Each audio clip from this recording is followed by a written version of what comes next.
Thanks everybody for having me here. It's really exciting to be in this crowd amongst all of these folks who are really thoroughly excited about healthy soils. It's refreshing. It's great to be here. So I saw the research part and the research to farmer part. I hope there's enough of the education piece in there, but I think that's pretty much what our agency does.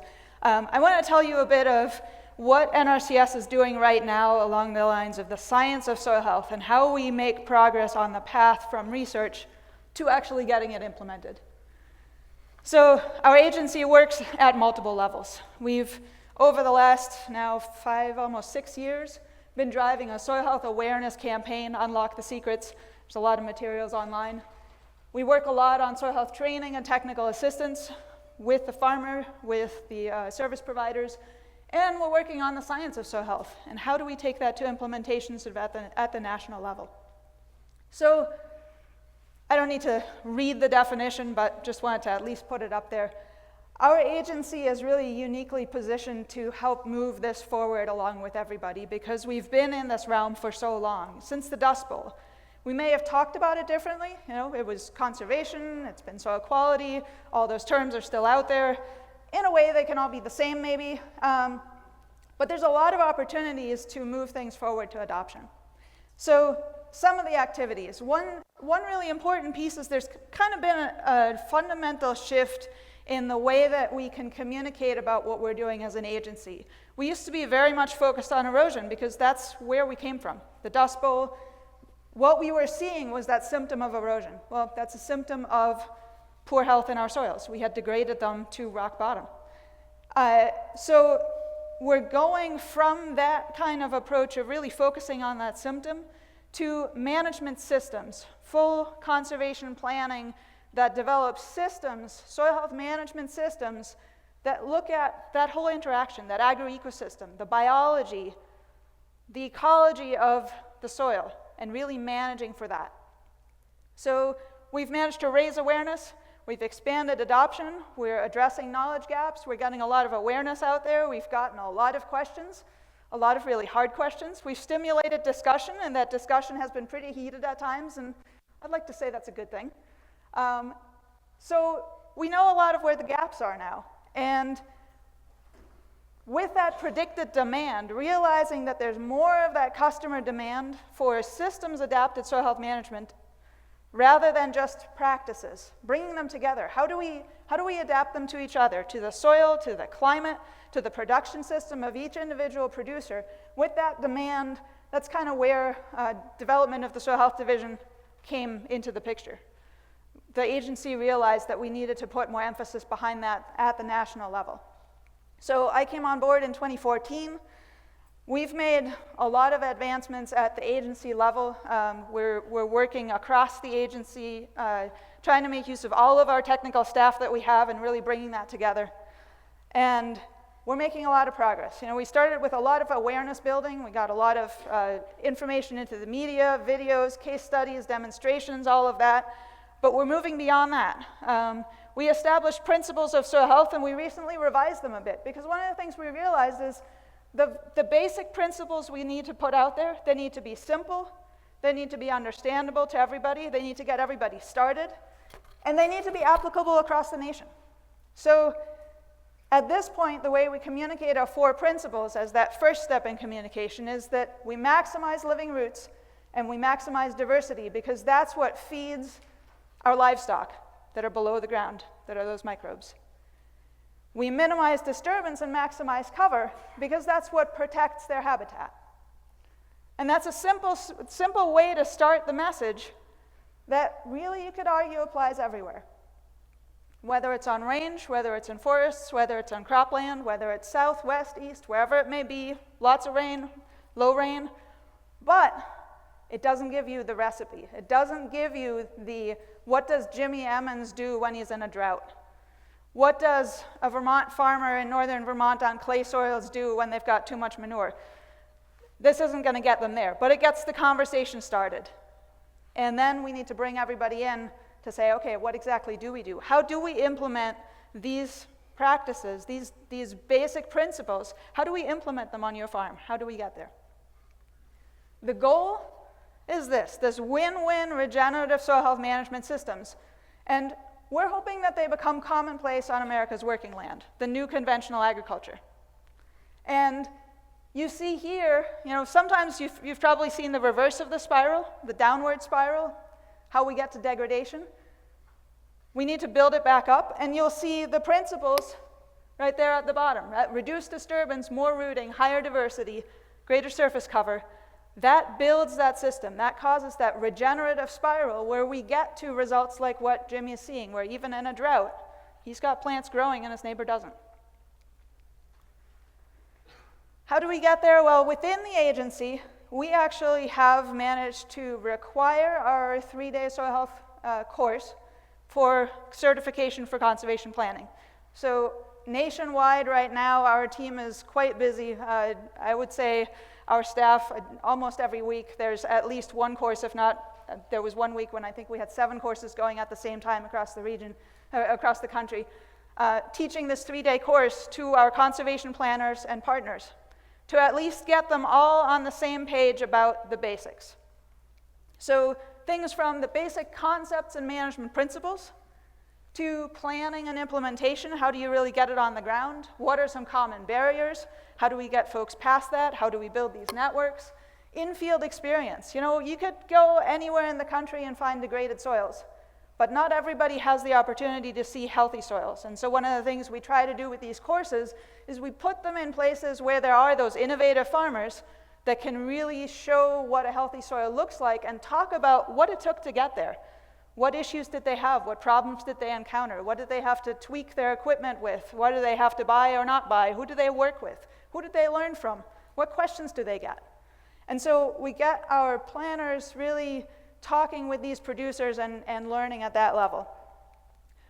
We have in-field assessments, and this is one of the major areas we're working on right now, is we're trying to put together sort of a national baseline for some in-field assessments so that every planner can go out there and at least have some simple ways to look in the field, put in a shovel, and say, okay, according to this basic in-field assessment that's not quantitative, just a semi-qualitative or qualitative assessment, yes or no, is this concern there or is it not? Is this concern there or is it not? And so we are getting feedback from our folks across the nation as we train them on where that in-field assessment is at, and it will then eventually be rolled out and be tweaked by the states to really fit every system out there. So key here is we have our planners learn from the experts, the producers who are actually doing it. Finally, in terms of the science of soil health and making that go to implementation.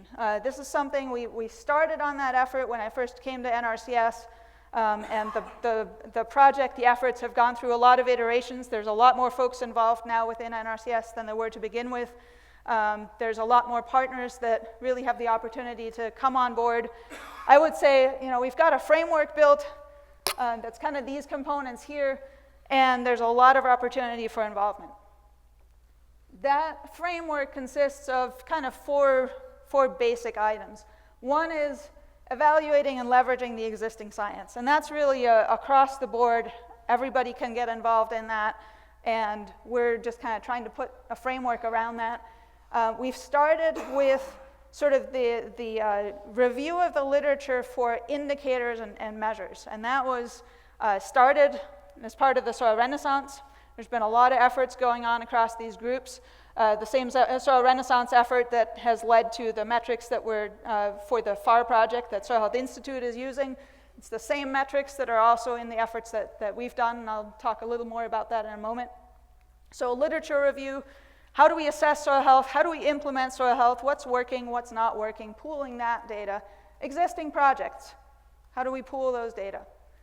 A next step is there's an active effort right now going on to try to build into the NRCS soils database a way to have soil health data be part of that. Right now, the soil survey is about inherent characteristics. Is it an oak? Is it a maple? Is it a honey silt loam? Is it a different soil type, right? So what soil type do you have there? That's an inherent characteristic, and it's very important in helping understand how you might manage that soil, but it doesn't tell you what the status of that soil is, how healthy it is. Building into that database a way to say, well, that inherent soil type has this capacity. What's What's the healthiest you can possibly make that soil? What's the best that any farmer could do on this soil?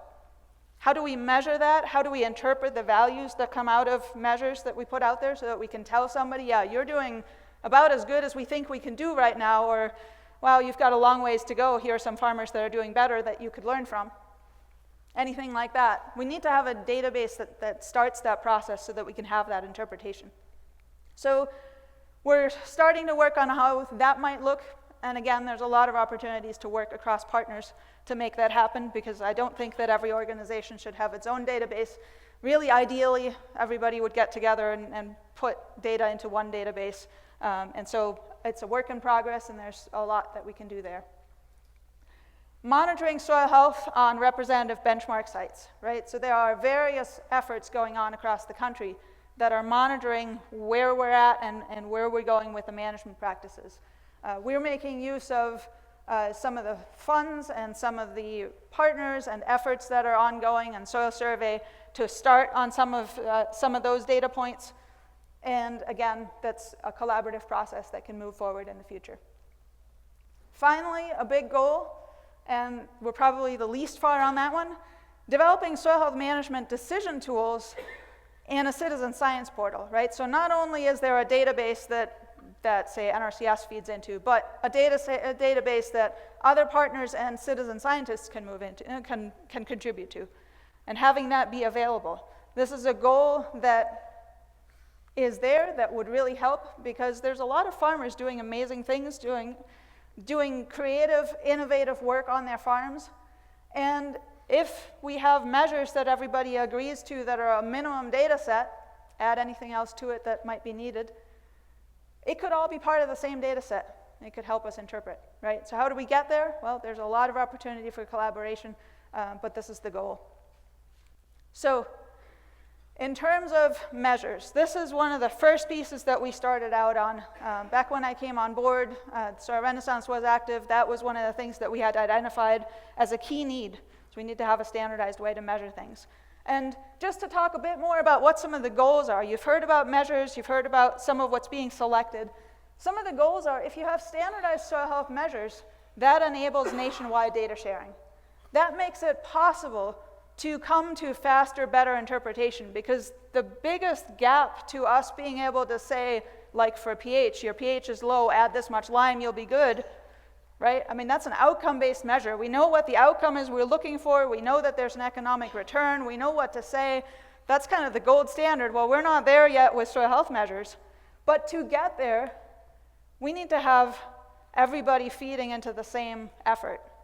Because if everybody's using different methods, and everybody's got their own database, and everybody's working on their own effort, it's not going to go as fast. So the goal is that we enable that better and faster interpretation to really get at what the problems are by collecting all these data that are using the same methods across the country, so that we can look at, you know, what do we need to do on this soil type? How high can we drive it, right? And a key part, that public availability. So these measures were selected by that larger cross-organizational team to enable these methods to possibly go into the public service realm, the way that nutrients are measured today, the way that pH is measured today, because that's ultimately what we need. Every farmer needs to have access to information like that. And so the criteria were used such that that would be a possible endpoint if everybody decides that these are good measures and we're getting what we need from them. Actionable, right? We want these things to mean something about processes that we know need to be working in the soil, and we want there to be an understanding of, for example, your aggregate stability is low, that means you get low infiltration, not going to work. Integration into those findings, into conservation planning, technical service providers, etc., mobile apps that can eventually use those, broad collaboration. Everybody's saying the same thing. What if the farm advisor, the retailer, NRCS, the extension person, all said the same thing? Can't get there if we don't have the same measures. So with that, I'm just going to say we have a technote authored ultimately in the end by Diane Stott, but that came out of all of the draft papers that came out of the Soil Renaissance effort. They were presented at the first Soil Health Institute meeting. At that meeting, we got a lot of input. Over time, we've gotten a lot of input. All of those papers were basically pooled and worked on to build this technote. A lot of people have contributed to that. The acknowledgments are in that technote. It is about to go on the Federal Register for full public comment. We're going to put it up for 90 days because it's a pretty hefty document and we want to get really solid input. We also plan to have a webinar that will be sort of a short summary of what we have in place, and then a discussion where everybody can type in input or talk about it, ask questions and all that. So we're looking forward to putting this full document out there, getting the most thorough input that we can possibly get, and really hoping that lots of people will chime in. So if you want the update when it's actually come out, make sure to let us know. Our public affairs coordinator is there. Sorry, quickly, I'm at my end. I need to end here, sorry about that. We have 4 cover crop councils that we are supporting that now are actually just about in existence. And so that's another exciting realm that we're working on, is really working with these councils to make sure that they're working together and that we as a national agency can make use of what comes out of them. So with that, I think this is really a time for getting a return on our soil health investment.